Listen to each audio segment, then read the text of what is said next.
slow up, no I don't take shit. I got no love for the fakeness. If you wanna play tough and wanna hate this, I'll always show up. I don't ever slow up. GTV, this is your host, Antonio Hicks.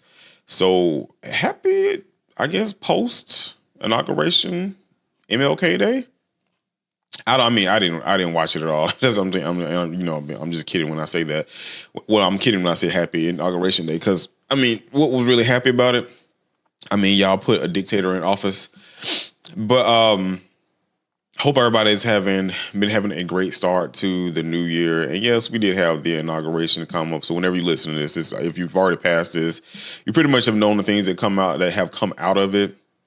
But let's look at some of the things that's been taking place within politics itself, from dealing with Nancy Mace and Jasmine Crockett going in to some of the executive orders that 47 now has pushed out, which, again, it's none of the things that I'm surprised about because I said it last year and I said the first part of this year that I'm going to be the king of petty this year. So to me, it is what it is. I'm not going to be sitting here complaining and harping on a bunch of things, but for the sake of discussion, we'll have an open discussion about it and mention it. So I always like to keep people informed. So those that were ignorant to it or ignorant to their vote, they can be, put a sign in their face and say, hey, this is what you voted for. So I hope you enjoy it. But I hope you all have really been paying attention because, even though some of the things that do come out, a lot of us disconnect from it, which is the issue that we had in this past election cycle that I talked about before. I don't know if I did talk about that people disconnected themselves from politics so much so that they want to go out and vote because they was frustrated with both sides. And rightfully so. I can understand how you would be frustrated with both sides of the house because, they forced even though, I did go out and support Kamala, but they did force her down our throat. We didn't get an actual candidate we could vote on that we as a people could agree upon. We ultimately agreed upon Kamala because it was the best person in regards to who was going against, our Lord and dictatorship. But at the end of the day, I'm with them in the frustration when it came to, Joe Biden should have never have ran again. He really should not have run again. And we should have had a viable candidate. Even if it was Kamala, we should have had a viable candidate that we all could have voted for in the primaries to represent us. Not to say they could have beat out. You know what? I can't even say that. I think that if we had gone that route, this is my whole thing. We had gone that route that we could have actually did, we would have won. Because we had 18 million people that didn't show up. So the same amount of people that showed up last time to support was 47 before he became 45 before he became 47. He didn't pick up that many more votes. He really didn't. It's just we'd have people that set out. We had millions of people that decided they just didn't want to participate in the process at all, which is stupid to me. But, they didn't want to do that. And I can get the frustration that comes along with that. But at the end of the day, people are selfish. And I don't know if I did talk about this. I said I was going to talk about it. And this is before we get over to the executive orders that's been passed. And even the thing with Nancy Mace and the policy, they were introducing a bill to protect her, even though she didn't want out here telling people to step outside. But it was just interesting last year when I was doing all the canvassing work and stuff that I do. And I don't even do as much as a lot of people do when it comes to stuff to the nature, because I pull back a little bit and I volunteer with a group here in the state of Georgia. I'm respecting their rights not to even mention their name anymore because they're nervous about, fallback coming towards them. And I'm just like, man, nobody messing with me. Because a bunch of older ladies. I'm thinking like, man, nobody messing with y'all. But, out of respect for them and not even mention the name on the show itself. But I do volunteer with a group. If y'all have heard me list myself before, you know who I volunteer with. But anyway, those that don't know. So getting out, doing stuff like that and actually talking to people and seeing people's frustration but then to have them not show up, it did frustrate me. It's so much so that that's why I'm not I'm not going to do as much when it comes to community engagement, to like knocking on doors and stuff this year. I'm just not doing that. Like I'm not doing that. I get out and do voter registration drives. I do things of that nature, but I'm not doing it because I'm at that F around and find out phase. I mean, you don't want to participate. You don't. I mean, life was chaotic for you before, and that's why you didn't show up now. Well, we're gonna see how much more chaotic it is, and I don't even want to hear you complain about it. Because I'm gonna laugh in your face. I'm gonna ask, what did you do this last election cycle? But I do say that too for the content creators, because I do get frustrated with content creators out here because I see so many people want to commentate on what's taking place outside of the club, but they don't actually step inside of the club to see what's really going on the inside. Because everybody has an opinion about things, and they never get out and volunteer. And I mean, that to me is a frustration as well too. Because I'm like, and I get people are popular, and it's no hate against them. It's just really, and I'm not throwing. It's no hate against him and about shade. I'm not. It's just the fact that you sit out here and we make this content, or you make this content. I get out and volunteer, but you never actually get out and talk to the people. Like I had the same attitude when it came to Stacey Abrams when she was running, and I talked about the things that she wasn't doing when she was running. Somebody like this guy, one of these guys, Zach, whatever his name is, who's real popular, who got nominated for an award and got invited to a ton of events here. And I'm like, dude, she's not talking to local candidates. And I noticed because I worked with local candidates. And he was like, well, we're not focusing on that right now. We need to. And I was like, and that's the thing. That I was like, why are we not focusing on that? And she lost. So who was right? My thing is, who's right? I'm like, if you're not getting out doing the work and talking to people, I mean, ultimately, who's right and who's wrong? Because you don't necessarily know how the people feel. You're just going by what some stats show. And the stats could be right depending upon who they polled and what group they polled with. But you still need to get out and communicate with the people and see what the people are talking about. And a lot of people don't get out and do that. I mean, tons of people don't get out here and do that. They're just opinion pieces. The same thing we talk about right-wing stuff, they're just opinion pieces. And they get popular for it because they always, it's like a pastor. The pastor will pay attention to what's hot, what's popping right now, and he will incorporate that into his sermon. And people be like, oh, he's on it. And really, he's not. He's just paying attention to what people are talking about. And that's what a lot of these opinion pieces do. Whereas from my perspective of it, and people like me, not just me, people like me, we are actually community driven, where we actually getting out, seeing what the concerns are when it comes to people. And we are addressing those issues. Like before the group I was working with somebody else too, and I'm not going to even name their names. And where I grew up at, they were talking about now this is like years ago too. I mean, they didn't do this because I shut them down on this. They wanted to get out and come to like the community I grew up in and talk about climate change. And I was like, people in my community don't care about no goddamn climate change. I said, they don't care about climate change. They care about jobs. They care about housing. This is before housing even became the super number one topic. I'm like, they care about like infrastructure that's taking place over here, money being pulled out of our school systems. I was like, they don't care about no climate change. I was like, you can come down. Not to say the climate change is not real. It is a real thing. But when it comes to my community and the one I grew up in, they don't care about climate change. They want you to show up for them to help them out in their bottom line. So I was like, if you come to them talking about stuff that's not relevant for them in their bottom line, I'm like, they're going to pretty much slam the door in your face and they're going to ignore you. So we gonna fast forward, same thing with today, and this people did not show up, and it pisses me off too. And I mean, I get the frustration behind it, but I was like, look what we have now.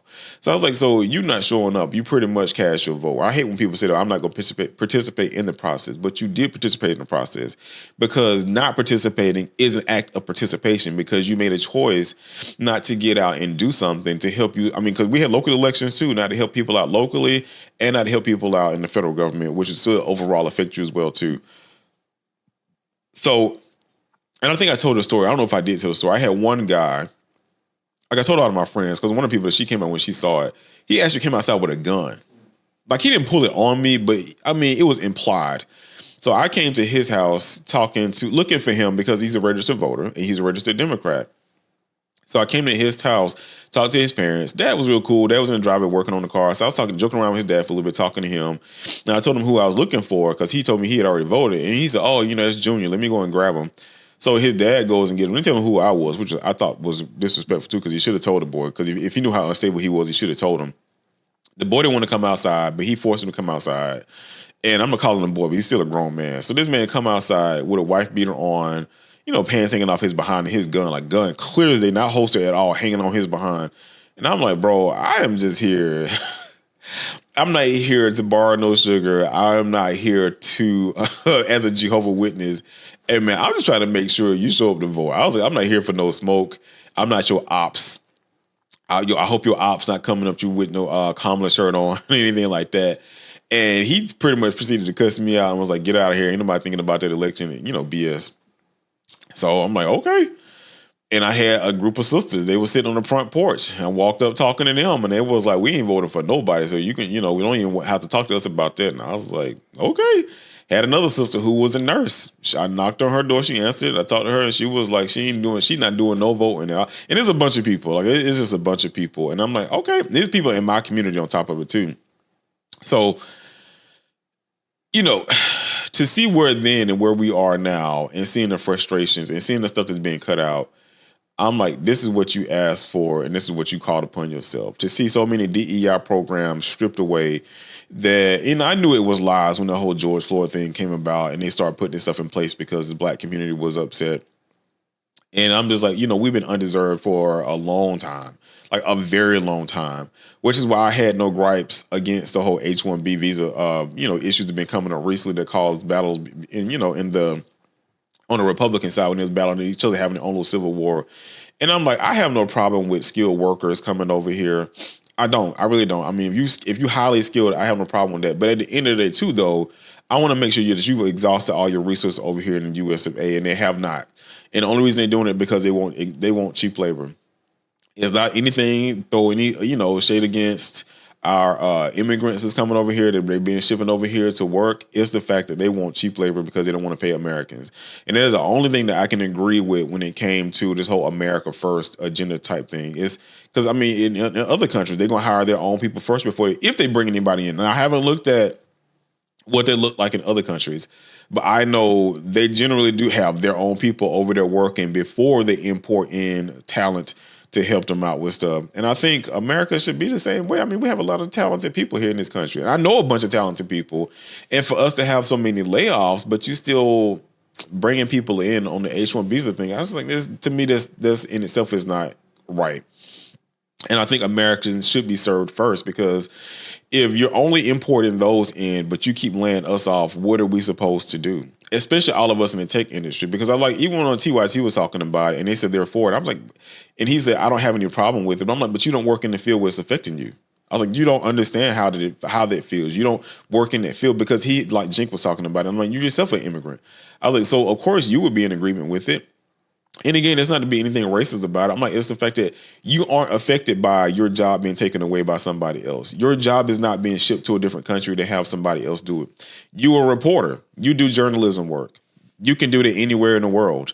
You don't have to worry about somebody taking it away from you. I'm like, all of us that's in these fields, though, they do. And now even more so in the not more so, but in the blue collar field as well, too.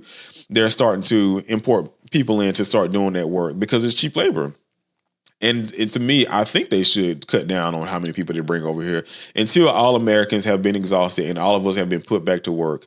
I think they should cut back on that. So now we fast forward up into we just talked about, people are just not showing up for the election, which is why we lost. I mean, that's ultimately why we lost. They didn't show up to vote. And then the gripe between them and the Democratic Party of not allowing us to actually select our candidate. Okay, I mean, that's an issue too.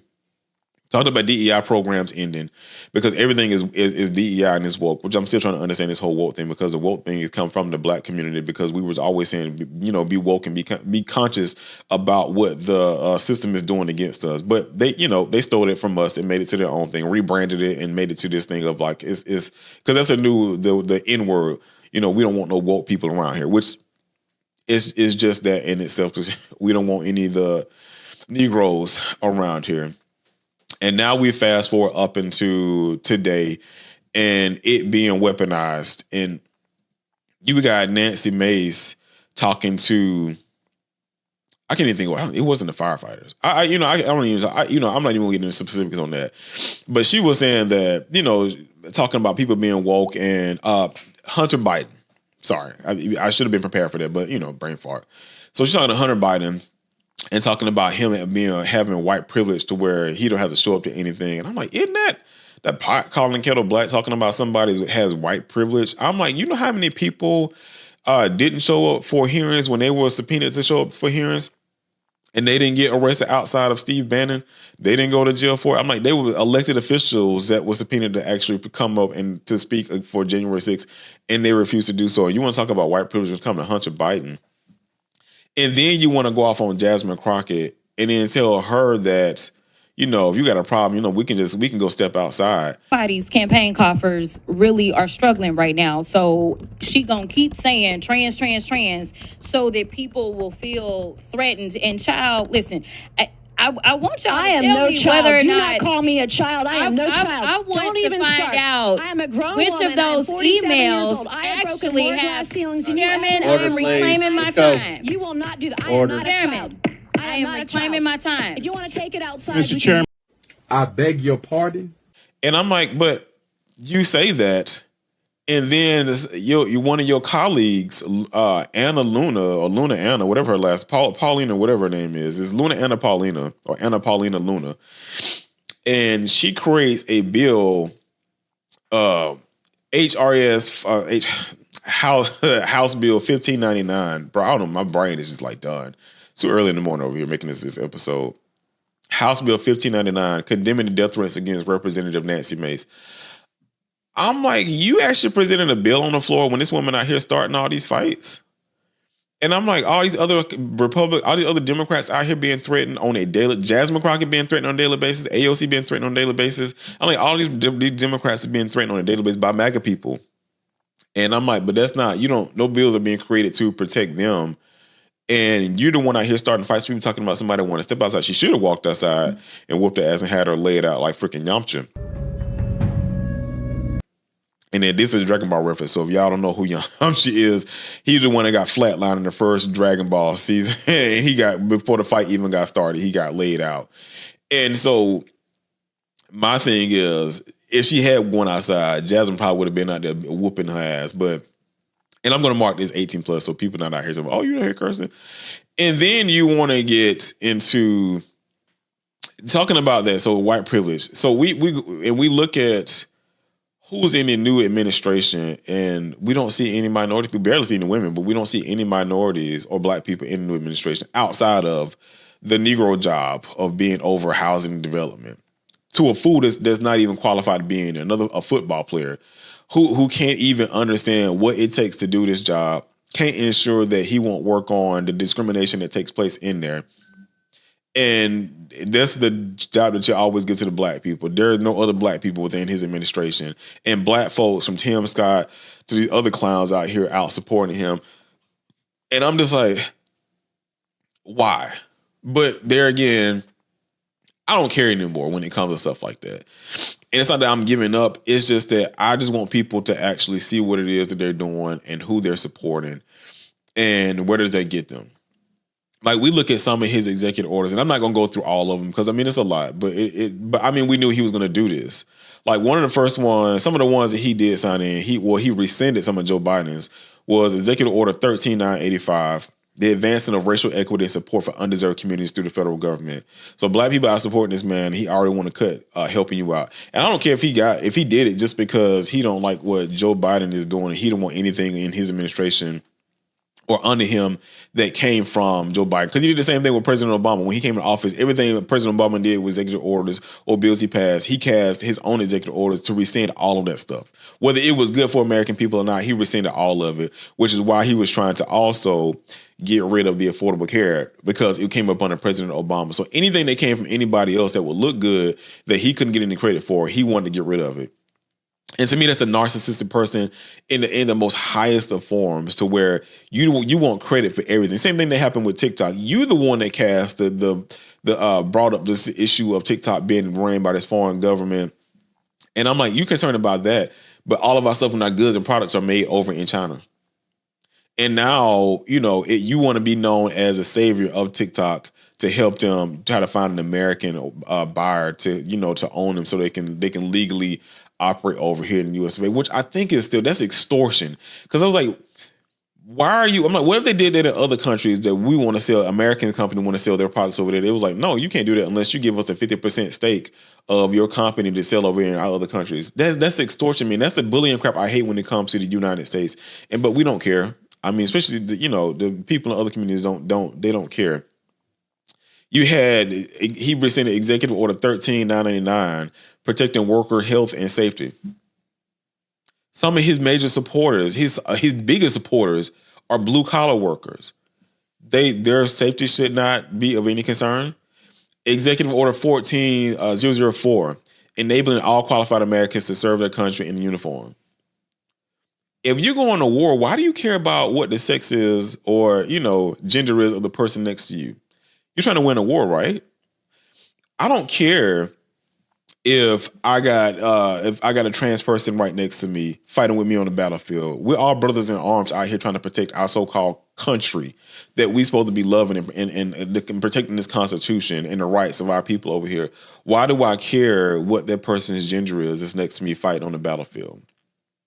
But and so then you're gonna start pushing for them to draft again because you're not gonna get a whole bunch of people, which is the same thing now. I mean, a lot of people, you're gonna get a whole bunch of people signing up. He rescinded Order 14009, strengthening Medicaid and Affordable Care Act.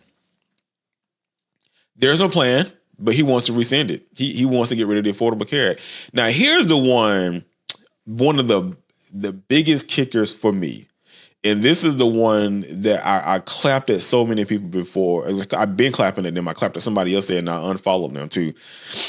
It's Christian, faith-based stuff. Now, I'm a Christian. I'm a religious person to a degree, but I'm not hard religious because I'm educated. I'm not stupid. I don't judge people based upon the Bible itself, because like I've always said before, nobody truly knows whose religion is right. Because once you go into the other side, nobody's ever come back and said, this is the right one.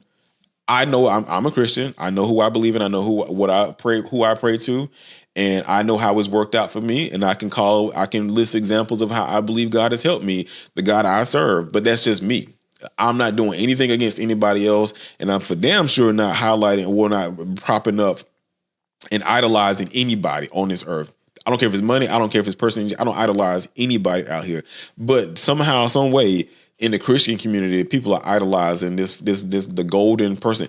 And it's the one who Moses cast down when he came back down with the 10 Commandments, but they're out here idolizing this fool.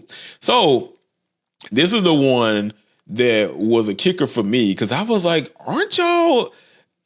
And I unfollowed this group because they was talking about, well, now we have a Christian, actual Christian in the White House. And, but praise President Trump, and we're going to continue to pray for you and lift you up.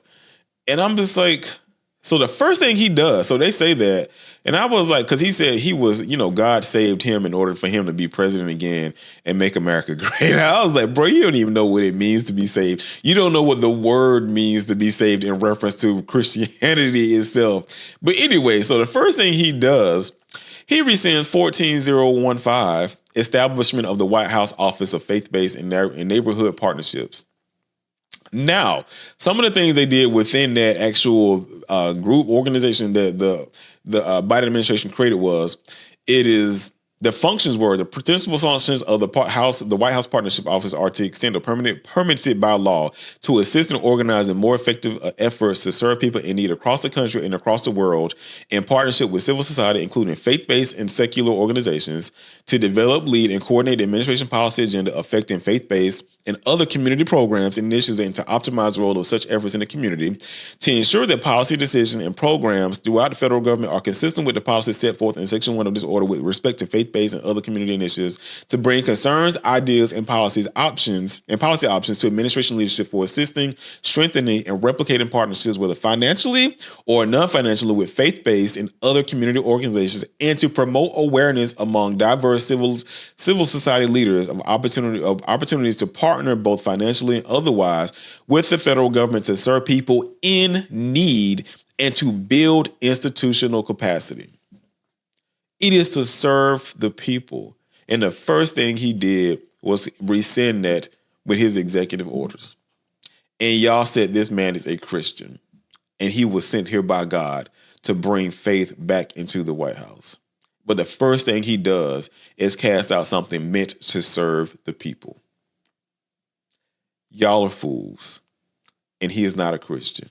And you're out here serving a wolf in sheep's clothing. But who am I to say that? Because you always say the devil is real. And you always paint President Obama and everybody else as an antichrist. And here it is, you having a living example of the embodiment, an epitome of what an antichrist would be and what he would look like. And then one of his tech bros, the last and final thing I'm going to talk about, is he ended federal regulation promoting the sale of electric vehicles. The billionaire who is the vice president, who runs in the electric company, he rescinded the order to help promote the sale of his vehicles. So, hey, man, that's why I said I'm in the F around and found out phase. And, you know, it is what it is right now. And I'm going to let them have it. I'm just here. I'm going to highlight it. And I'm just going to laugh in their face because I'm like, this is what you got. This is what you voted for. And those that didn't show up to vote, this is exactly what you voted for. So thank y'all for tuning in to this episode. Hope y'all being safe out there. Hope y'all had a great MLK birthday weekend, because people want to talk about him cheating too on his wife. And I'm like, again, what you do in your personal life has nothing to do with the initiatives that you're doing outside for the community itself. That's between you, your wife, and God. I have nothing to do with that. As long as you are doing what you said you was going to do when it comes to serving the people and helping the people out. So I'm not here to judge you, because the Bible teaches me not to judge. Let God be the judge of anything and everything that people are doing, as long as you're not killing anybody or harming anybody within my own family. I am not here to judge you. Only thing as long as you are serving and helping those that are around you, because I honestly believe that we are meant to be here to serve and help other people outside of just ourselves. So thank y'all for tuning in to this episode. There will be another episode coming up. I'm trying to get back on schedule, but I am posting. So I am being consistent again. But love you all. Be safe out there. Get involved in the community. When it comes to serving, I just volunteered this past weekend. When it comes to serving the community and helping the underprivileged people out there, because we have a lot of underprivileged people out there now, from layoffs that's been taking place. Food prices are still high as hell. When he told y'all he was going to do something about it, but then he said he can't do anything about changing the prices when it comes to food. So y'all voted for this food for that. And he said he's not going to do anything about that. Housing crisis is still an issue, because the rent and buying a house is extremely high and people can't afford to even do that. And gas prices still going up. So get involved, help people out in need, be an asset and a tool to your community, show some love, lead with love. And always, like I always say, practice your 3 L's: live, love, and laugh. Live for tomorrow, because tomorrow's not promised. Laugh about things that you have no control over, and always lead with your heart. Thank y'all for tuning in. Y'all be blessed. Love you all. Peace. Thank you for tuning in to this week's episode. If you like the content, please make sure you hit the follow and subscribe button and leave a comment down below. It helps me go a long way. And if you're looking into getting any form of content creation or podcast production, I have published a book. So yes, I am a published author, called The Ultimate Technical Guide to Creating a Podcast. You can find it on my website, pgdtv.online, and or on all other websites where books are published, from Amazon to Apple to Google Books. It is out there for you, to even Barnes and Nobles, to purchase. But if you order directly from me, from my website, you can schedule a free one-on-one consultation for up to an hour or hour and a half, where we can go over your production and what it is that you want to do. I don't care if it's creating ads, looking at some of the technology that you need for that to go, and software to use to edit it up with, and talk about where you can publish it at. So make sure you hit that follow button, make sure you subscribe, leave a comment down below, let's have a discussion about it, and go check out some of my other content.